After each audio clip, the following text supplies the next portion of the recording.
When I was a kid, I was a huge fan of Pokémon. I always tried to have anything Pokémon related. Pokémon cards, lots of cards, toys, trinkets, watching the anime with VHS tapes. But there's one thing I never had: Pokémon games. I spent my entire childhood obsessed with them, and for many years I really wanted to have my own Pokémon games. Until in my late teens, when my Pokémon journey finally started, as I got to play games through real physical cartridges for the first time. Prior to that, I used to play Pokémon games on my dad's phone through an emulator. I remember my first game being Pokémon Yellow, then I tried Ruby, Platinum, SoulSilver. It was fun, but it's when I got real cartridges that the real deal began. This video is quite special because I'm not going to talk about shiny hunting, but more about my first Pokémon games and the strange findings that came with them. 8 years ago, I got my first console. It was a flat blue and black 2DS, and I got my first Pokémon games: Pokémon Black, SoulSilver, then a bit later Diamond and Crystal on Virtual Console. Aside from Crystal, all those games were second-hand and they all had save files from previous owners. The file of the black version wasn't particularly interesting. This is a file I still have to this day. It's a pretty regular file. There were no shinies and there were no event Pokémon from back in the day. One interesting thing though is that the previous owner traded the starter out of the file before starting the game, which I think is pretty neat. I hope this Samurott is chilling somewhere in another generation. The Diamond version is the file that I remember the least, because not long after getting the game, I resetted the file and saved absolutely nothing from it. And as you can imagine, with my limited Pokémon knowledge at the time, this was a really poor decision. I was very new to Pokémon games, so I didn't have this instinct to check for important things, such as legit event Pokémon, the date when the file started, battle videos, etc. I don't remember checking for any of those, and even to this day it makes me sad to think about all those little things that I missed and that are now gone forever because of my mistake.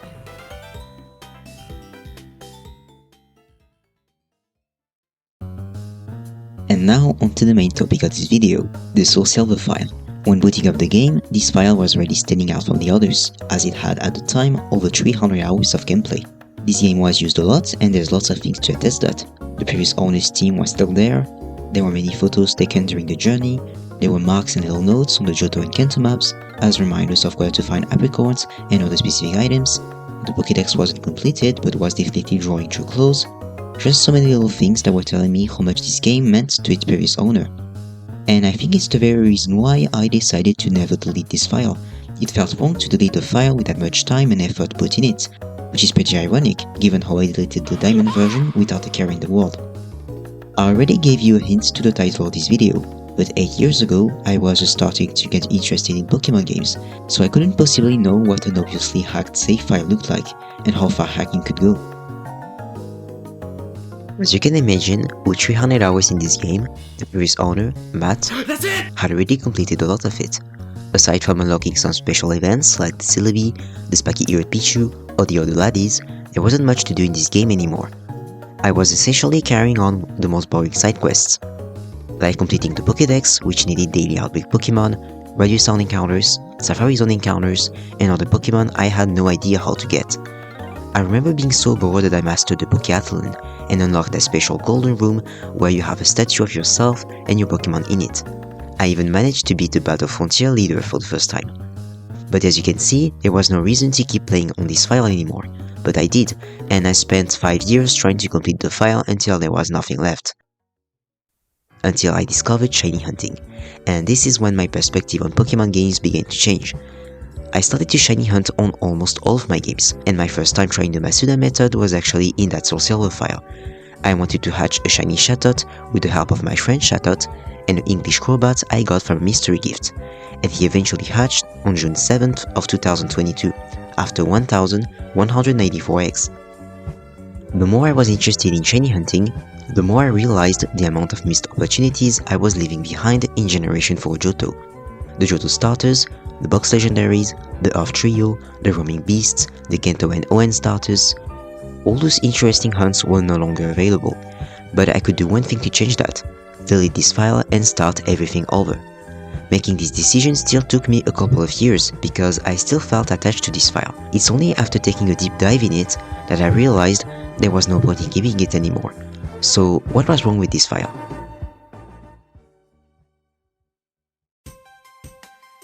First of all, the obvious signs of this file being tampered with were the items in the bag. I quickly realized that having all the items available in the game in extremely large quantities wasn't normal, and that was the case for almost every item, including Pokeballs. I had every single one of them, even the forbidden one. The next thing I checked was the Pokémon, of course, and I fell into a pretty weird rabbit hole, but to better understand everything, I'll go through the order of what I discovered. I noticed straight away some Pokémon from the PC that were obviously hacked and couldn't exist under normal circumstances, like the three Kanto starters. We had the Blastoise caught at level 84 in the Silver Cave, a Charizard caught at level 41 on Route 18, and Venusaur caught at level 47 on Route 1. There were a lot of other Pokémon caught at impossibly high levels and or in impossible locations, where either those Pokémon don't spawn or no Pokémon can spawn at all. I even had a handful of Pokémon caught at the Pokémon League. All those Pokémon had one thing in common: they were stolen from other trainers. For example, that level 84 Blastoise is actually Red's level 84 Blastoise that you can only find at the top of Mount Silver. All those Pokémon's mat level and location matched with the Pokémon belonging to a trainer on that same location. There were another handful of Pokémon caught in seemingly normal circumstances, aside from being caught in Master Balls, the cherry on top being that Lopunny in a Cherish Ball. I became pretty interested in the history of this file, so I dug up a couple more valuable information.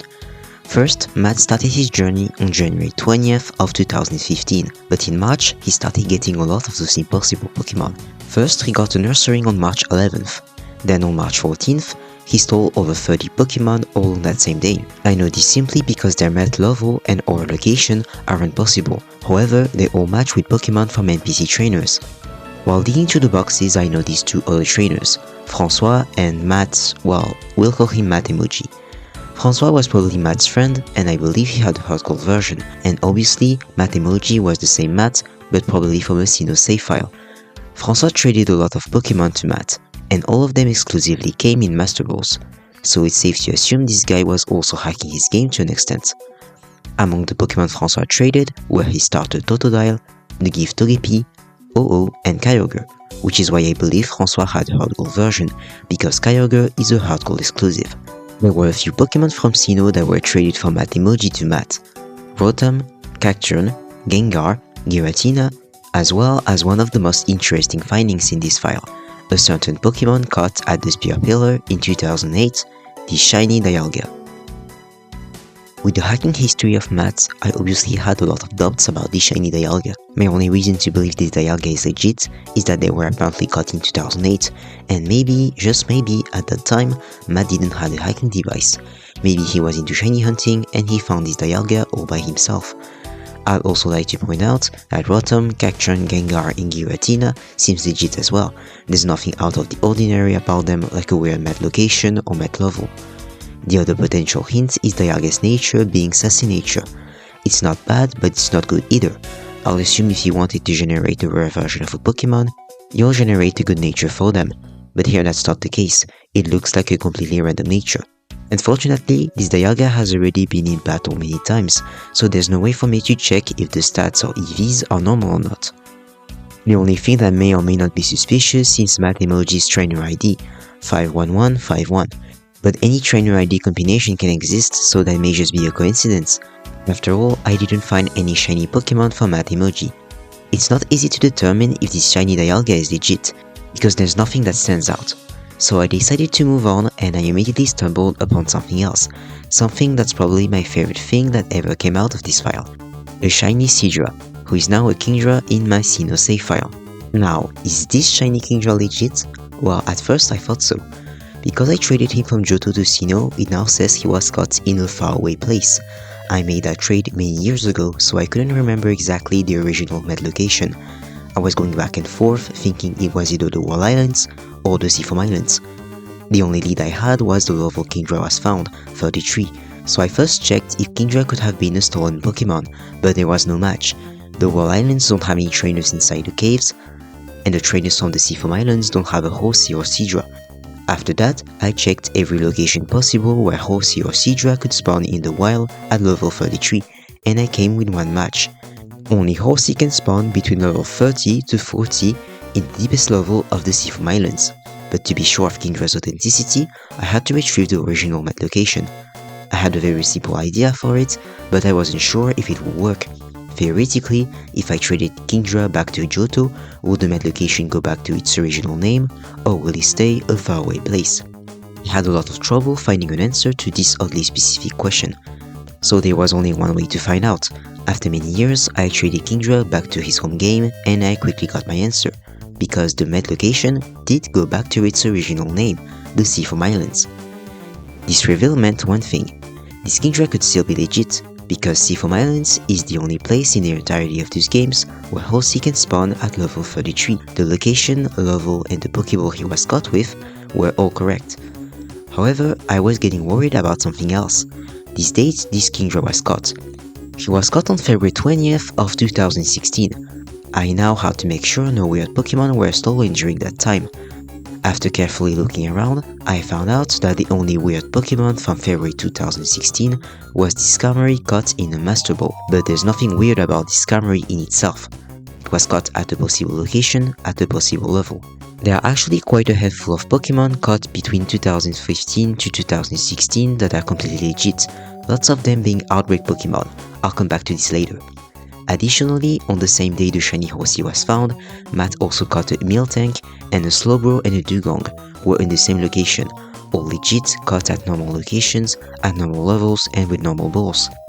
And with all that investigation, I really wanted to believe that on the random day of February 20th of 2016, Matt found, completely at random, a shiny Horsey while going through the Seafoam Islands.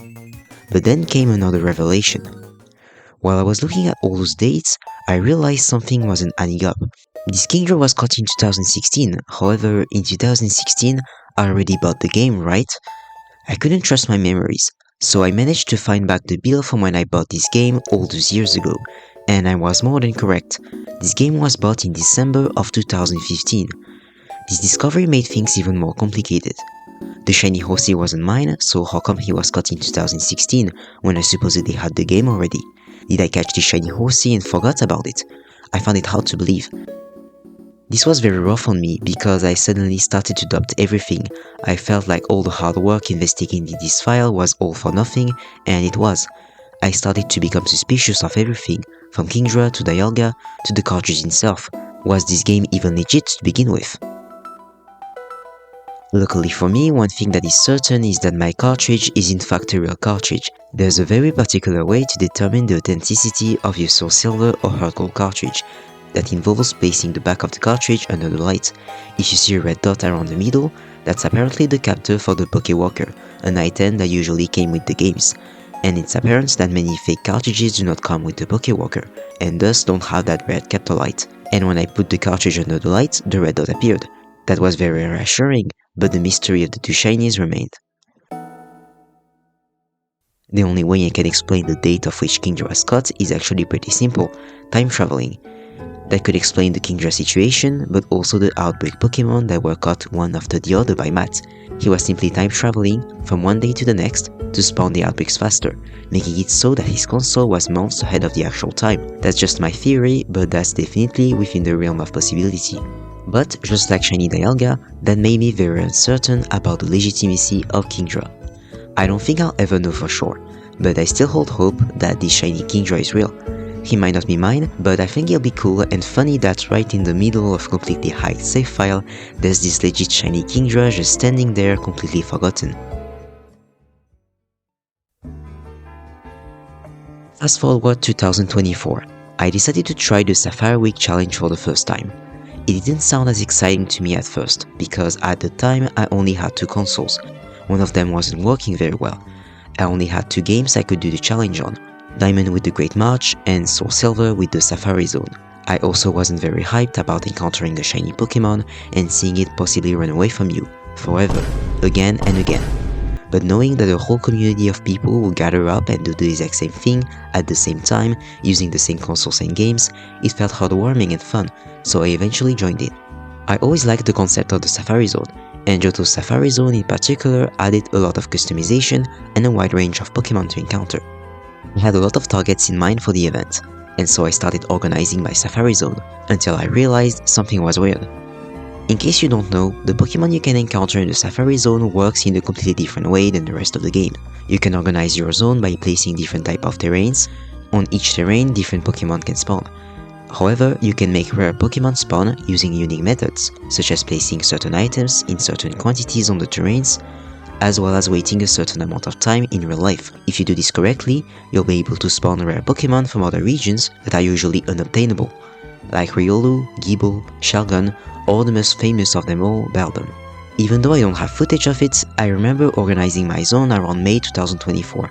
I had picked a savanna terrain and I wanted to spawn Cacturne and Tauros, which are both rare spawns. To do this, I placed 5 plain items for Tauros, and for Cacturne I placed 18 forest items, then needed to wait 40 real-life days for Cacturne. Once I was done placing the items, I walked into the grass to check if Tauros was spawning, and something else happened. I found a Luxio instead. Luxio can spawn in the savanna terrain. It's actually the only terrain it can spawn in. However, you'll need 24 plains items for Luxio, not 5. I just couldn't figure out why this happened. I thought that maybe I got distracted and placed the wrong items, allowing Luxio to spawn. So I tried again on a new terrain. I picked the swamp terrain and I focused on 2 pretty unique spawns, Murkrow and Duskull as surfing encounters. Normally, surfing in this terrain only lets you encounter Magikarp and Goldeen, but if you place up to 10 water items, you can encounter Seaking and Murkrow, and if you place up to 18 water items and wait 40 days, Duskull joins the party. So I set up the 18 water items I needed, hopped into the water, and it happened again. I didn't encounter a Seaking or a Murkrow, I immediately found the surfing Duskull, which, let me remind you, needs 40 real-life days to spawn. If you don't wait those 40 days, which I did not, Duskull should not be spawning as a water encounter. Now I was sure there was something indeed wrong with my game, and I wasn't at fault for accidentally placing the wrong items.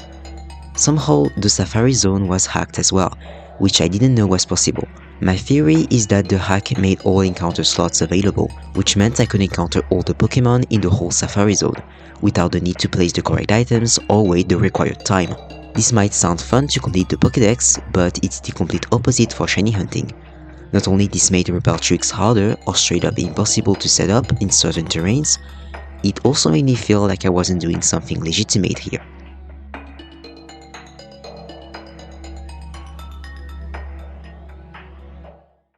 In the end, my choices of targets were very restricted because of all of this. I ended up picking only 2 terrains in Johto's Safari Zone.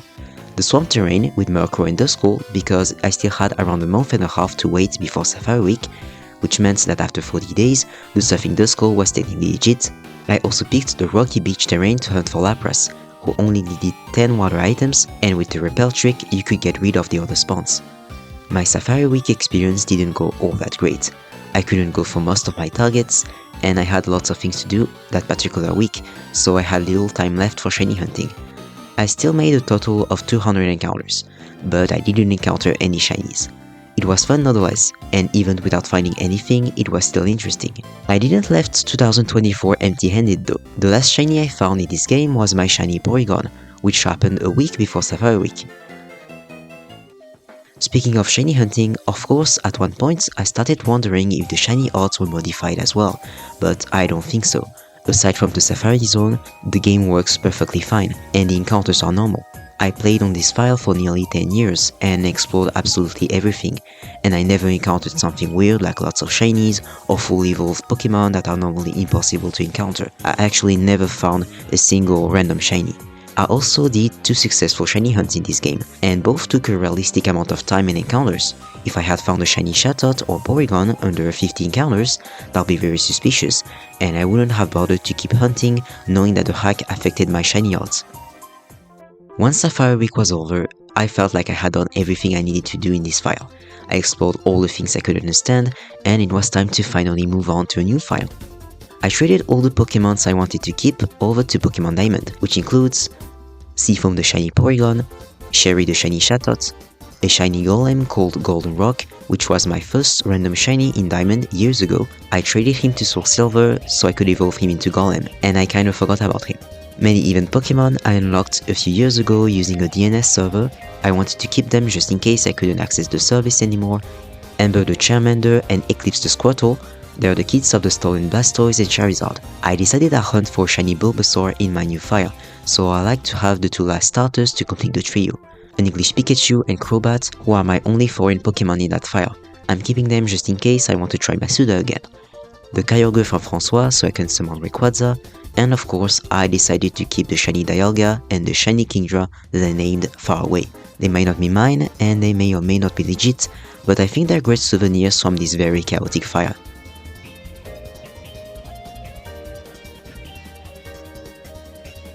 It was time to delete this fire for good, get rid of all acts, and finally start my own journey in this game that I never truly experienced.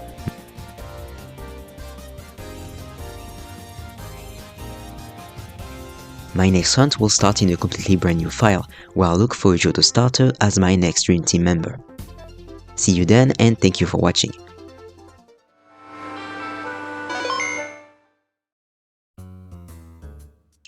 Fun fact, before deleting this file I wanted to do one last little experiment in the Safari Zone and make an immediate Beldum spawn. This Pokémon normally needs 70 days to spawn, which is roughly 2 months and a half, but if my hack theory was true, I could make it spawn whenever I wanted. But I was so hyped to delete the file and start hunting for the Johto starters that I completely forgot to do it. It's really dumb because it would have been a very interesting showcase, but the opportunity is gone forever now.